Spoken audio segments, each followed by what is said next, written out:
itu. Nah, di sisi lain, Islamisasi sains Al-Faruqi itu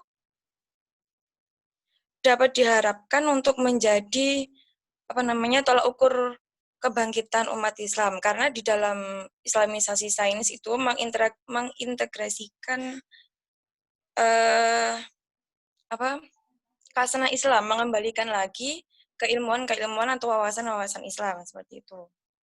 Nah, di dalam menurut Al-Faruqi itu sendiri, krisis global atau permasalahan yang dihadapi masyarakat itu terletak pada sistem pendidikannya. Karena memang di zaman sekarang itu kebanyakan itu pendidikan tidak mencantumkan atau kurangnya nilai-nilai tentang religiusitas atau keislaman itu sendiri, sehingga banyak para lulusan atau para siswa atau pelajar itu kurang memahami yang namanya nilai-nilai dan unsur-unsur keislaman, seperti yang dikatakan Pak Naji itu, bahwa di SMA itu hanya usoli itu aja banyak yang belum memahaminya seperti itu.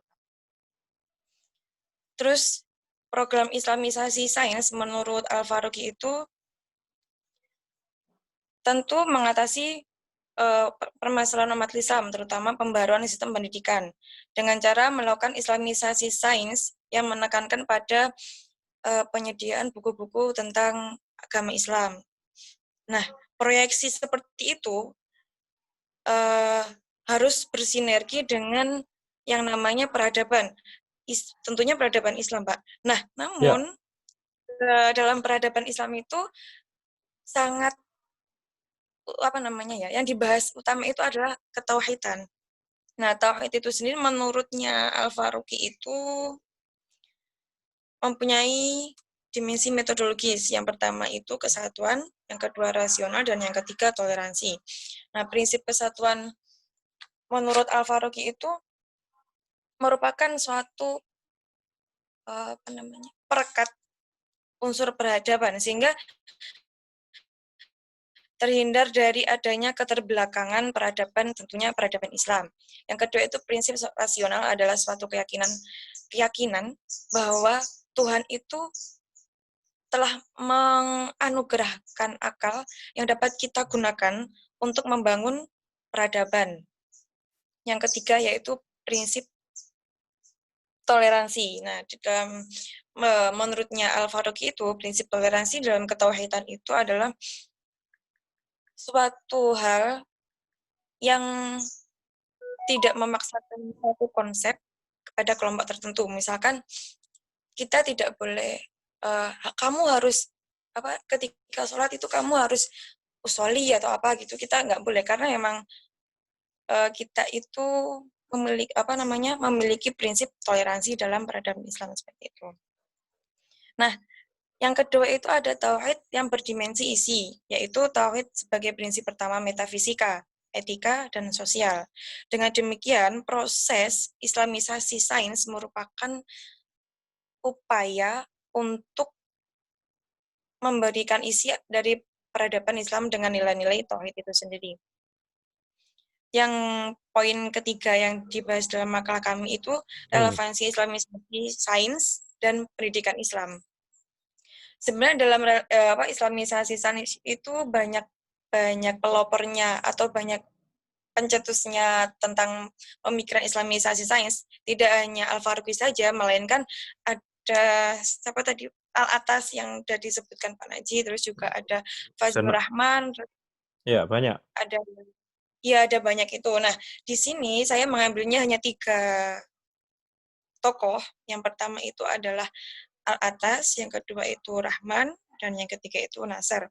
Tentunya mereka semua memiliki konsep-konsep tentang Islamisasi sains itu sendiri. Ya, cukup sudah.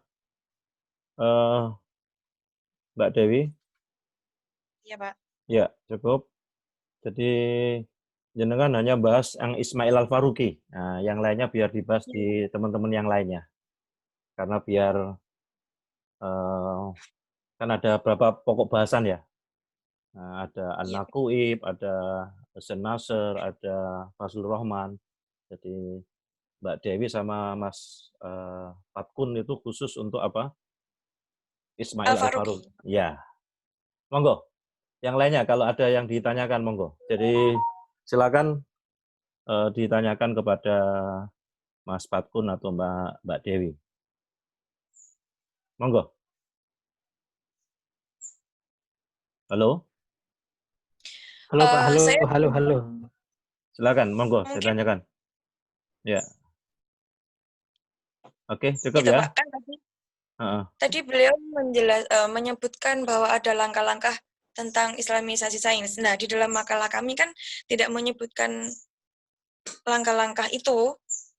Mungkin nanti ditanya pada saat tanya jawab. Ya, nanti pada saat tanya jawab Iya, saja. Oke. Nanti pada saat tanya jawab dijelaskan lebih lagi tentang langkah-langkah yang dilakukan oleh gagasan Ismail Roji Al-Faruqi. Ya, silakan teman-teman sekalian. Karena memang waktu kita pendek, jadi kita setidaknya nanti makalahnya bisa di-share, ya. Bisa di-share di grup. Selain makalahnya dikirim ke email saya. Nanti saya akan sampaikan ke email di grup. Ya, silakan. Ada yang tanyakan? Monggo. Nanti dijawab dengan Mas Fatkun sama Mbak Dewi. Ya. Ketua kelasnya nanti absennya sama yang aktif bertanya ya. Jadi dikasih catatan ke saya. Saya tidak hafal katanya. Terima kasih atas presentasinya.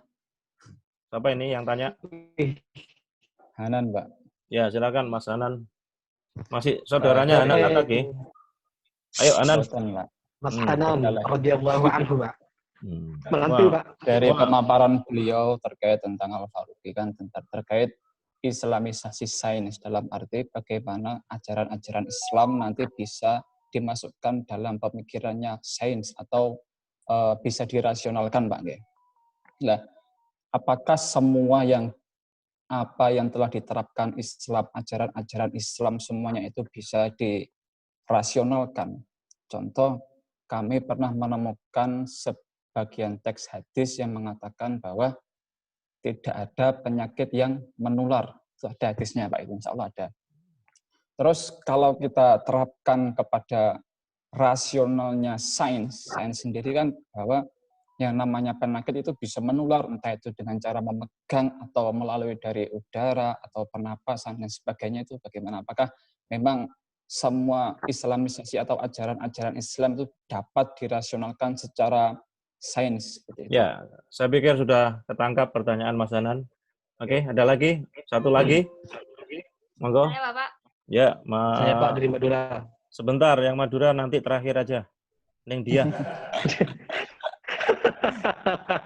Karena yang diusir, Pak. Udah yang jauh, yang sinyalnya kan di sana kan cukup mantap. Silakan Neng dia. Terima kasih penjelasannya dari Pak Fatkun Najib dan juga Mbak Dewi. Tadi dijelaskan ada yang mempengaruhi dari Islam dan juga sains, itu juga termasuk kurangnya pendidikan, pengertian tentang hasanah Islam. Kemudian kalau kita lihat sekarang ini sudah banyak bermunculan seperti halnya pondok modern ya, yang di sana juga Islam, pengertian Islamnya juga dikaji, sekaligus juga tentang sainsnya juga. Terus tapi juga masih banyak seperti halnya pondok-pondok pesantren yang masih salaf, yang masih mengkaji hanya kajian salaf saja, tidak dipadukan dengan sains. Nah, apakah termasuk seperti halnya pondok pesantren itu bisa dikatakan terbelakang gitu ya? Kalau dilihatkan pondok pesantren salaf itu kan tidak memadukan antara ilmu dan sains. Jadi mereka hanya mengkaji ya ngaji biasa gitu. Ya, cukup sudah? Apakah tidak bisa. Oke. Baik. Saya mute all saja semuanya. Yang bertanya unmute ya. Nah, biar suara yang dari luar tidak masuk. Yang bertanya semua unmute. Ya, satu lagi. Dari Madura mungkin. Nah, Madura. Ayo, Gus. Oh, masih ke belakang dia. Dari Madura, ada yang tanyakan? Baik, kalau tidak ada, saya kembalikan ke makalah. Silakan Mbak Dewi atau Mas Fatkun Najib untuk menjawabnya. Silakan, monggo. Dibuka, kalau jawab di unmute ya. Saya akan mute all semuanya biar suaranya tenang, hanya bisa dengar suara dari jenengan. Silakan, Mas Fatku Naji, Pak Naji boleh, atau Mbak Dewi. Ayo, ada 2 pertanyaan tadi. Mbak Dewi dulu, silakan di unmute. Ya, silakan. Monggo, Mbak Dewi dulu, boleh. Terus dilanjut oleh Pak Naji. 2 pertanyaan tadi. Ya tadi kan ada 3 pertanyaan, cuma saya yang belum paham itu pertanyaannya Mbak Dia itu mungkin bisa diulangi lagi, Pak. Ya, nanti. Silakan, yang sudah paham aja dijawab. Ya, biar tidak menghabiskan waktu. Silakan Mbak Dewi, yang sudah paham pertanyaannya aja dijawab dulu.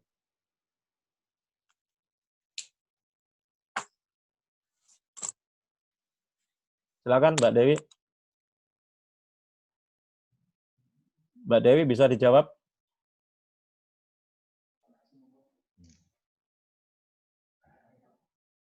Atau Pak Naji, silakan Pak Naji.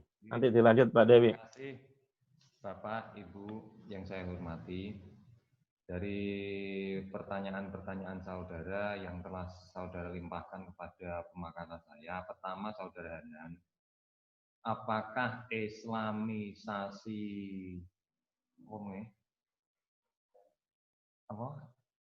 Rasionalisasi. Apakah islamisasi? Rasionalisasi itu semuanya. Gitu. Rasionalisasi. Jawabannya gini. Memang ada yang tidak bisa disinkronkan antara agama dengan adat atau kemasyarakatan itu. Atau mungkin, mohon maaf, kita ini semua NU ya. Mohon maaf, kita semua ini NU. Ada yang tidak ada di dalam hadis, tapi kita itu melaksanakan juga. Apakah itu dilarang di dalam agama? Selama agama itu tidak melarang, saya jawab boleh. Contoh. Sesuatu hukum yang tidak diajarkan atau dicontohkan oleh Al-Quran atau hadis itu diberi hukuman bid'ah. Tapi faktanya kita tetap melakukannya. Apakah kita melakukannya ini melanggar aturan dari hukum agama? Kalau toh ini tidak boleh. Contoh. Kita mengendarai kendaraan bermotor atau naik pesawat atau naik bis atau naik yang belum ada di dalam Al-Quran atau As-Sunnah yang dicontohkannya. Itu menurut orang yang berpendapat banyak, itu adalah bid'ah. Tapi itu sebenarnya tidak melanggar aturan agama menurut saya. Tidak melanggar aturan agama. Itu cuma memodernisasi, menafsiri suatu hukum, karena mengikuti zaman. Itu saja kalau menurut saya seperti itu. Ya. Jadi kita kalau didorong oleh orang-orang bid'ah selama hukum itu tidak melanggar hukum agama, itu masih boleh. Oke. Terus pertanyaan yang kedua dari Saudiyah, saudara Saudiyah. Apakah pesantren itu yang belajar tentang pembacaan kitab, kuning, atau bermakna Jawa, itu termasuk pendidikan yang keterbelakangan? Saya jawab tidak. Itu menurut saya pembelajaran itu malah menggunakan beberapa dimensi, beberapa cara. Contoh, kita belajar kitab kuning yang belum ada harokatnya. Diberi harokat. Kalau kita tidak belajar cara memberi harokat itu, kita tidak akan bisa. Tidak akan bisa. Kenapa dibaca domah, kenapa dibaca kasroh? Setelah itu kita membacanya pakai makna Jawa. Dua, kita mendapatkan ilmu yang kedua. Pakai bahasa Jawa, pakai makna Jawa. Setelah itu kita pakai makna muradihi. Muradihi diterjemahkan dan diterjemahkan. Ya, sekarang muncul lagi dengan metode yang keempat, yaitu metode modern, yaitu pakai laptop atau HP atau langsung WA. Untuk itu, saya mohon kepada saudara-saudara, Bapak, Ibu, kalau belajar itu harus lewat guru dulu. Jangan langsung lewat WA, jangan langsung lewat kabar-kabar dari HP. Ya, ada sanatnya. Itu harus ada sanatnya. Ya. Gurunya siapa, gurunya siapa, gurunya siapa, gurunya siapa. Ya. Menurut saya itu tidak bertentangan Kalau ini dengan sanat. modernisasi. Itu malah kita bisa menggabungkan dari berbagai macam ilmu. Ya, Contoh betul. kita kuliah di Tribakti. Di Tribakti itu kita banyak macam dari unsur Madura, ada Tangerang, ada Brebes Ngapa, ada Subang, Hadir Madura. ada Kediri, ada Nganjuk. Oh, waduh, seperti itu. Akhirnya kita dapat beberapa banyak ilmu. Terima kasih Suudia, kurang lebihnya mohon maaf dari saya. Mohon untuk diteruskan oleh Saudara Dewi, mungkin ada unek-unek yang lebih bagus. Terima kasih. Ya, terima kasih Mas Naji. Silakan Mbak Dewi. Baik, Pak. Tadi sebenarnya kurang terputus itu suaranya untuk Pak Najim tadi menjelaskannya apa. Sudah. Sekarang Mbak Dewi lanjutkan aja. Komentar aja. Ya, silakan. Yang Dewi tahu. Mbak Dewi, sinyalnya ya. Kena angin ya, kota angin lanjut. Dengar suara saya? Dengar Mbak Dewi? Ya, silakan. Iya, Pak, dengar. Ya, silakan Mbak Dewi jawab. Halo. Iya, kan tadi menjawab itu pertanyaan tadi Mbak Dia tadi ya, Pak. Mohon maaf saya mute all semuanya lagi. Oke, hanya Mbak Dewi saja yang di-unmute, silakan. Biar suaranya tidak terganggu. Monggo di-unmute Mbak Dewi.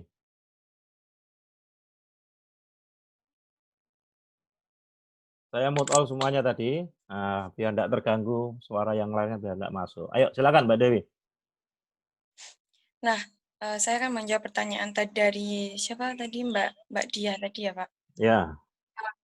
Kalau tadi kan saya mendengarnya hanya apakah pesantren itu termasuk dalam keterbelakangan dalam pendidikan, kan seperti saya mendengarnya seperti itu.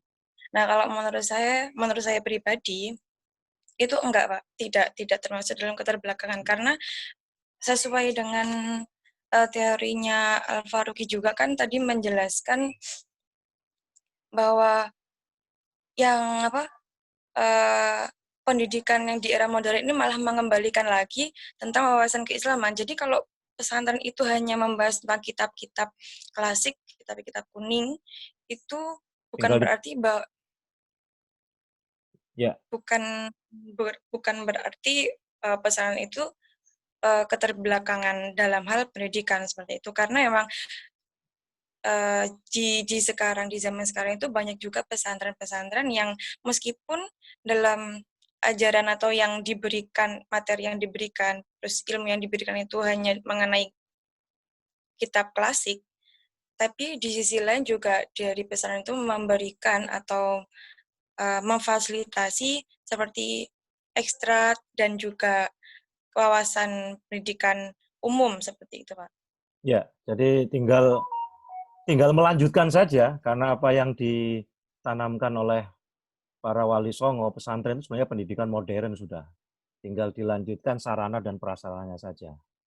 Baik, teman-teman sekalian, karena waktu kita terbatas, saya akan sampaikan beberapa langkah strategis untuk mencapai keterpaduan sains dengan agama itu.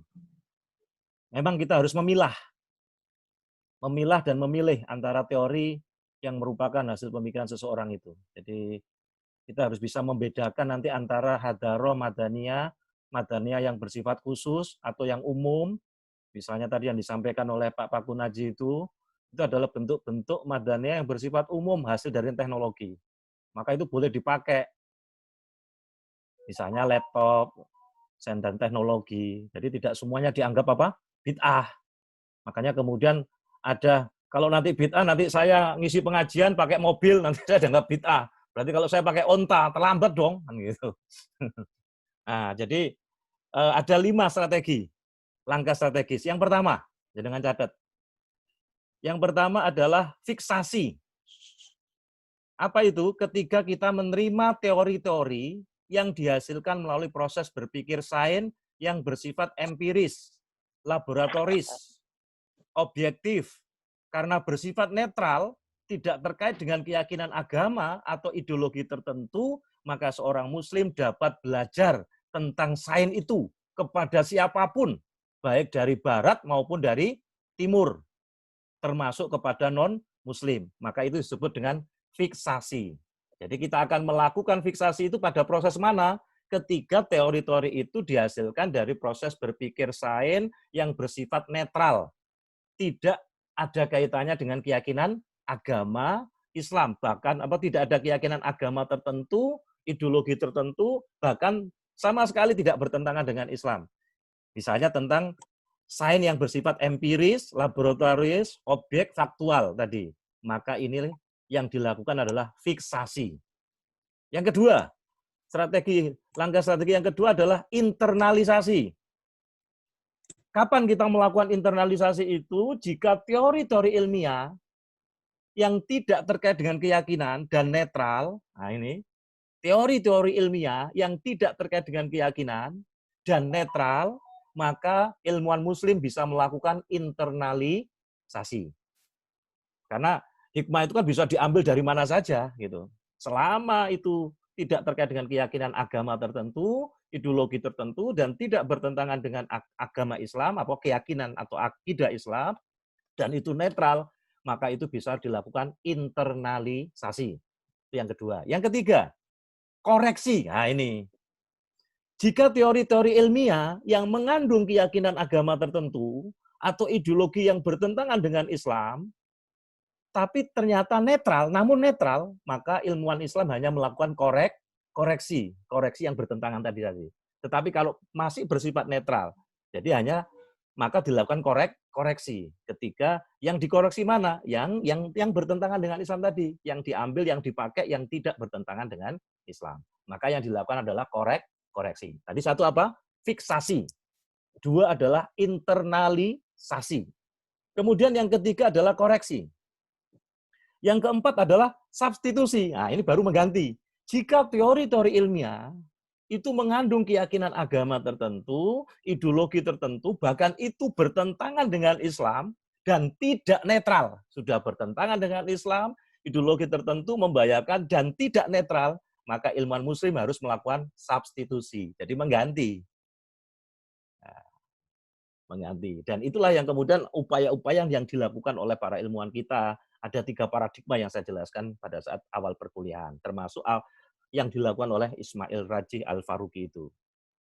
Sedangkan yang kelima adalah adisi. Nah, adisi itu apa? Jika teori-teori ilmiah yang terkait dengan keyakinan, ya, bisa keyakinan ya atau tidak, dan dia juga bersifat netral, ya atau tidak, artinya bisa ya, bisa tidak, maka berarti ilmuwan muslim harus melakukan adisi. Kalau adisi berarti menambahkan saja. Jadi itu lima pola langkah strategis yang harus dilakukan oleh para ilmuwan kita muslim. Jadi kemudian tidak nolak mentah-mentah, tetapi dia menggunakan dengan sudut pandang Islam tadi ini. Kapan harus ditolak? Ketika kaum muslimin menghadapi hadaroh pandangan hidup sakofa yang itu mengandung akidah, ideologi non-muslim yang terkait dengan keyakinan dan bertentangan dengan Islam. Maka dalam hal ini tidak boleh dipelajari, malah harus ditolak kan gitu. Ya, tidak boleh diadopsi, diamalkan, apalagi dipraktekkan. Yang kedua mengenai madaniyah tadi. Madaniyah yang berbentuk fisik dan itu berbentuk umum dan itu tidak berasal dari pandangan hidup tertentu, maka seorang muslim boleh mengambilnya.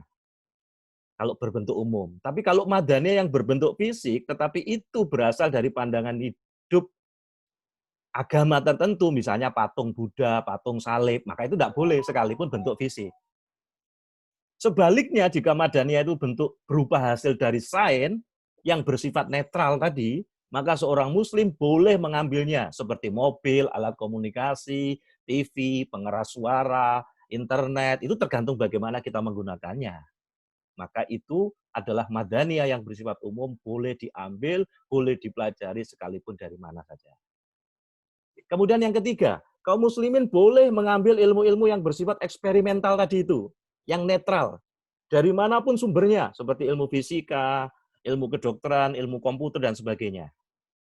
Karena ini dalam rangka dalam hal ini termasuk meningkatkan kualitas dan kuantitas barang dan jasa.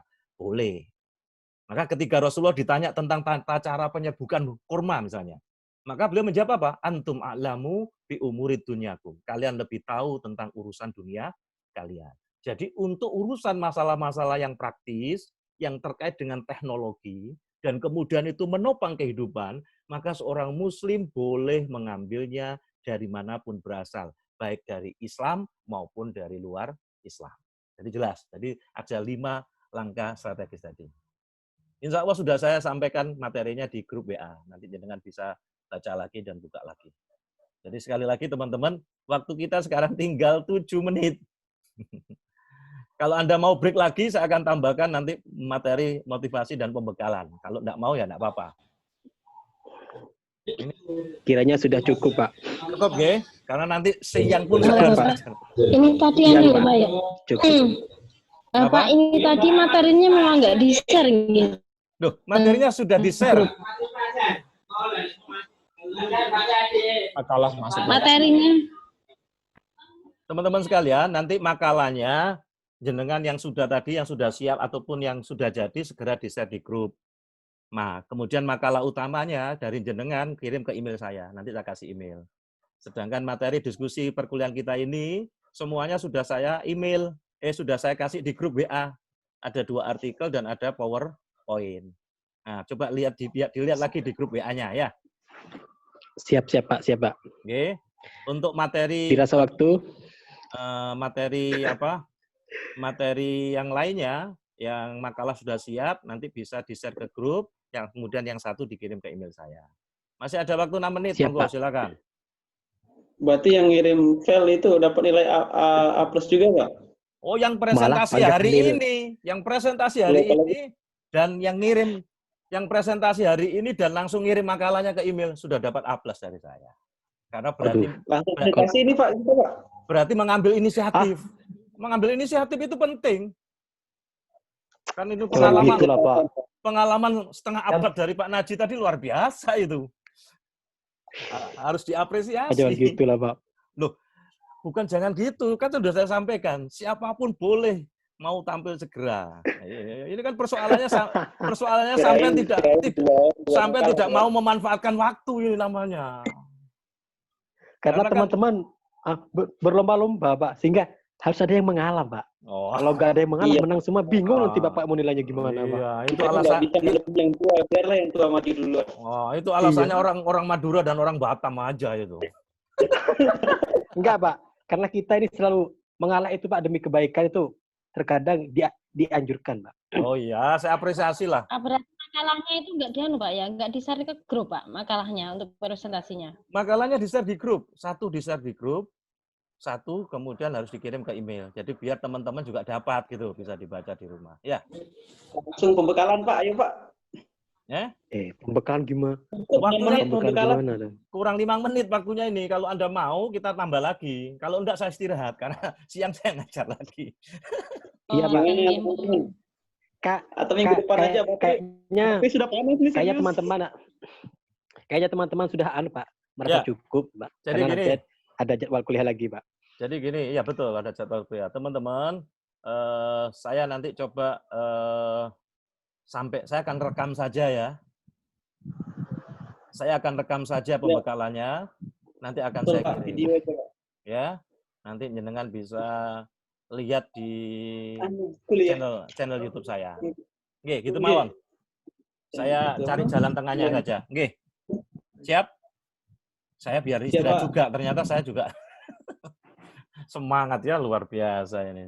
Tapi saya sudah panas, Mungkin Pak. bisa dianu Pak. Di Kenapa? apa itu Excel atau apa nanti biar bisa di print out gitu. Apanya? Pembekalan apa gitu, pembekalan Apanya yang yang pembekalannya tadi loh Pak. Pembekalan yang tadi yang sudah di-share itu Pak ya, yang tadi itu ya Pak ya. itu mata Yang kuliah. Bapak- Mata kuliah itu sudah saya share di grup WA. Pembekalan. Pembekalan Iya, ini kan sampun. pembekalan ini hanya tambahan katanya jenengan itu semester 3 itu katanya mau ngajar ada praktek kompetensi di perguruan tinggi swasta umum gitu. Nah, saya diminta oleh Pak Direktur Pasca, Pak Sarif, tolong teman-teman dikasih pembekalan. Ini sifatnya sunnah saja gitu. Tapi kalau jenengan mau, ya saya sampaikan. Oh gitu, tambahan Pak, ya tambahan. Iya, kalau enggak mau juga enggak apa-apa. Sangat membutuhkan, Pak. Nah, karena waktunya enggak ada. Ya Allah, Pak, jangan gitu, sangat membutuhkan ilmu dari Bapak ini. Karena waktunya enggak ada, saya tadi itu solusinya. Saya coba rekam, nanti kemudian linknya saya sampaikan ke jenengan. Oke, sepakat? Siap? Oke, siap. Terus podo enak ya. Iya. Soalnya yang Madura ini soalnya kesusu arep nang sawah. Oke, Bapak. Oke. Pengajian, Pak. Atau ngisi pengajian atau banyak tamu karena Gus itu kan tamunya, iya Gus tamunya banyak, kopinya diasmai barang. Ini nuansa masih lebaran, Pak, mungkin masih banyak tamu. Tapi sayangnya, Pak, tamu itu nggak mau amplop, Pak. Wah, saya yang rugi, Pak. Lu sampean dongo, sampean minta sama Allah. Nanti belajar sama Mas Naji nih, Pak Naji nih. Baik teman-teman sekalian, saya senang sekali ketemu jenengan. Lebih senang lagi kalau kita ketemu nanti tatap muka di Kediri kapan-kapan. Iya, Pak. Iya, Pak. Iya. Lucu-lucuan, Pak ya. Kenapa? Semoga aja, Pak, secepatnya bisa ketemu. Pak. Hah? Ya, mudah-mudahan semuanya sehat semua, rezekinya melimpah, dikasih keberkahan oleh Allah Subhanahu wa taala, dan sukses semuanya. Dan lembaga apapun yang jenengan pegang, pesantren atau apapun yang sekarang jenengan dapat amanah, mudah-mudahan jadi berkah, mudah-mudahan ini jadi ladang amal soleh jenengan semuanya. Assalamualaikum warahmatullahi wabarakatuh. Terima kasih, Bapak. Terima kasih. Waalaikumsalam warahmatullahi wabarakatuh. Waalaikumsalam, Pak Naji. Oke, terima kasih. Sukses semuanya. Ya, Pak.